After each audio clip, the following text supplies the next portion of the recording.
Sindicato de Educadores y Trabajadores de la Educación de Risaralda pretende a través de este video mostrarle a la comunidad educativa, especialmente a los padres de familia, a los estudiantes y también por su intermedio de los medios de comunicación, cuáles son las verdades, las realidades y los mitos del paro nacional del magisterio. Todo comenzó en el año 1991 cuando se crea la Constitución Política de Colombia. En esa Constitución se consagró como derecho fundamental, gratuito, oficial, financiado y de responsabilidad del Estado el proceso de la educación colombiana. Seguidamente, en los artículos 356 y 357, la Constitución planteó que el situado fiscal y la participación de en los ingresos corrientes de la nación por parte de los departamentos y municipios tendría que ir gradualmente aumentándose año a año, de tal manera que al cabo de los 7 años se hiciera una primera evaluación de ese proceso para ver si se estaba cumpliendo con esos parámetros de la Constitución Política. Esos artículos planteaban que ese situado fiscal y esos ingresos corrientes de la nación irían exclusivamente para la educación, la salud, el agua potable y el saneamiento básico. A los 7 años, es decir, en 1998, que se haría la primera evaluación, pues tendría que aumentarse en esos porcentajes para que efectivamente el Estado cumpliera la función social. Oh sorpresa, cuando en 1998, entonces en la presidencia de Andrés Pastrana, se presenta al Congreso un proyecto de acto legislativo modificatorio de la Constitución en esos artículos 356 y 357, no para aumentar los recursos, sino para reducirlos considerablemente, como en efecto pasó. Y así en el Congreso, dándole un golpe duro y certero a la educación, a la salud, al agua potable y al saneamiento básico, se hizo la primera modificación a la Constitución a través de un acto legislativo que fue el acto 01 del año 2001. En ese acto legislativo se cambió esa distribución del presupuesto, del situado fiscal, de la participación en los ingresos de la nación para salud y educación, por una bolsa que se llamó el Sistema General de Participaciones. En ese entonces FECODE, todo el movimiento de la salud, el sector estatal, le manifestamos al Estado que lo que venía una contrarreforma que iba gradualmente a desfinanciar estos procesos en los ámbitos departamental y municipal. Claro que lo que el gobierno buscaba era cumplir dictados y órdenes de organismos internacionales como el Fondo Monetario Internacional, la Banca Mundial, el Banco Interamericano de Desarrollo, que le exigían en ese entonces al gobierno apretones fiscales para que se invirtiera menos en educación y salud y más en otras situaciones tendientes a su privatización. Ese fue el primer golpe que le dieron al magisterio y a la educación colombiana. Pero lo que quedó claro en ese acto legislativo es que a partir del año 2001, es decir, y hacia futuro, en el 2007, 6 años después, tendría que volverse a revisar a ver cómo iba ese proceso. Y oh sorpresa, en el 2007 volvió a modificarse ya no la Constitución, sino ese Sistema General de Participaciones. ¿Y qué se hizo? Volverle a quitar recursos económicos a la salud, la educación, el saneamiento básico y el agua potable. Esta vez lo hicieron también a partir de la modificación de la Constitución en esos artículos, con la imposición de un acto legislativo que se conoció como el 04 del 2007, que dio al traste con toda la financiación de la salud y la educación. Repito, esto fue lógicamente en aplicación del modelo económico neoliberal. Claro, en el primer acto legislativo del 2001 se vino seguidamente una ley que fue la ley 715, que atentó contra todo lo establecido en la Ley General de Educación, que era la ley 715, la ley 115, del año 1994. Y seguidamente en el 2003 nace un nuevo estatuto docente que divide la carrera docente en nuestro país, separa los del 2277 de los nuevos educadores que seguirían elegidos por el 1278 y comienza nuevamente un descalabro educativo que hoy nos tiene en la situación por la cual estamos precisamente peleando ante la negligencia del gobierno nacional.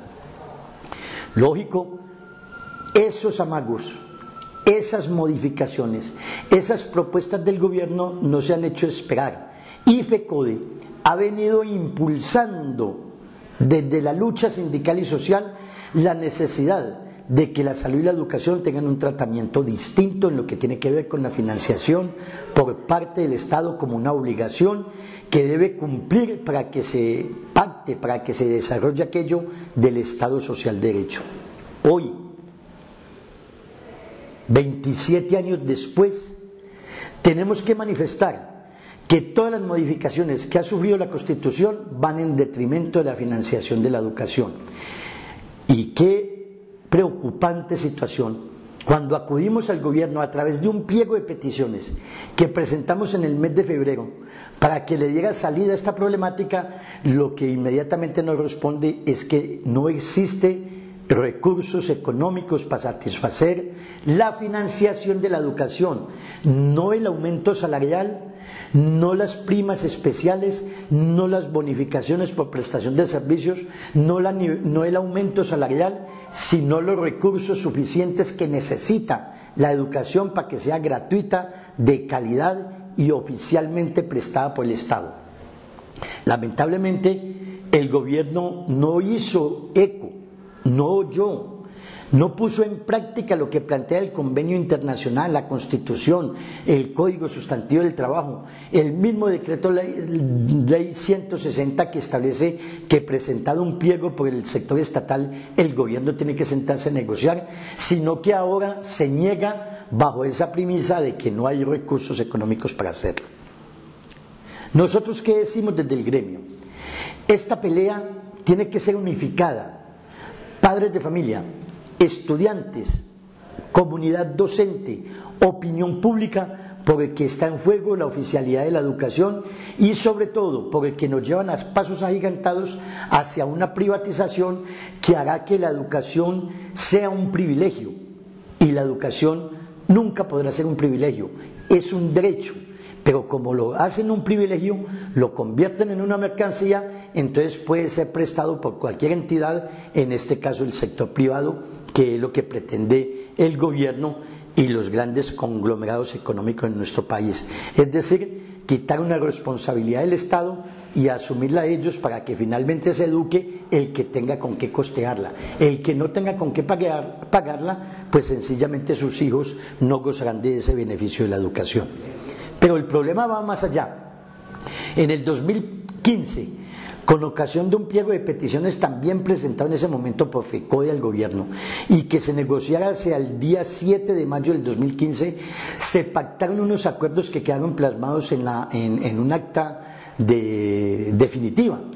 Y en esa acta el gobierno se comprometió a que la educación iría a ser financiada como quiera que el Producto Interno Bruto, se iban a utilizar aquellos recursos para elevarlos al 7.5, para que efectivamente la educación gozara de dineros suficientes para atender la jornada única, para adecuar las instituciones educativas, para crear y realizar laboratorios de química, de matemática, de física, para dar el internet, para hacer una interconectividad entre todas las instituciones, tener planta de docentes adecuada, planta de personal administrativo y lógicamente el transporte y la alimentación para los estudiantes. Y también que iría a mejorar el salario de los docentes. Pues hoy, 2 años después de firmada esa acta, no solamente el gobierno no la ha cumplido, sino que se niega a negociar el nuevo pliego que se ha presentado. Y ese pliego que nosotros hemos presentado en el mes de febrero contempla los siguientes elementos. 1, una política educativa que contenga gratuidad y obligatoriedad de la educación, que efectivamente incremente la financiación de esa educación pública al 7.5, que no se reforme el sistema general de participaciones, sino que se aumenten sus porcentajes para que cumpla el objetivo. 2. Planteamos una propuesta de carrera docente. Como nos han dividido los maestros en 2 estatutos docentes, manifestamos: créase una comisión bilateral, Ministerio FECODE, que discuta una nueva propuesta de estatuto docente que elimine el 2277 y el 268 y nazca otro nuevo en el cual quepamos todos los maestros en igualdad de condiciones, porque eso va a contribuir a la educación de calidad. 3. En el aspecto económico, pues hombre, nosotros necesitamos, primero, que nos cumplan con lo pactado en el 2015. Segundo, que el gobierno entienda que hay unas primas legales, hay unas primas extralegales, hay una nivelación salarial que él tiene un compromiso de cumplirlo el magisterio, pues que de una vez lo haga, que no vacile más, que no mienta más, que no engañe al magisterio, que no pretenda darle pequeñas dádivas, pequeñas mermeladas, creyendo que con eso va a hacer una nivelación profesional del salario de los docentes.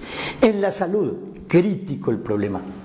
Nosotros tenemos varias entidades que prestan el servicio a nivel nacional y a hoy hay que decir que los contratos están vencidos, llevan un año vencidos, que se han venido haciendo prórrogas de ellos de 2, 3 meses sin que se abra un proceso de licitación serio, sin que se abra un proceso licitatorio que permita que las entidades que se prestan para ofrecer el servicio médico asistencial al magisterio sea óptimo, sea de calidad, sea eficiente, sea efectivo. Pues hoy estamos padeciendo grandes dificultades con la prestación del servicio. ¿Nosotros qué pedimos?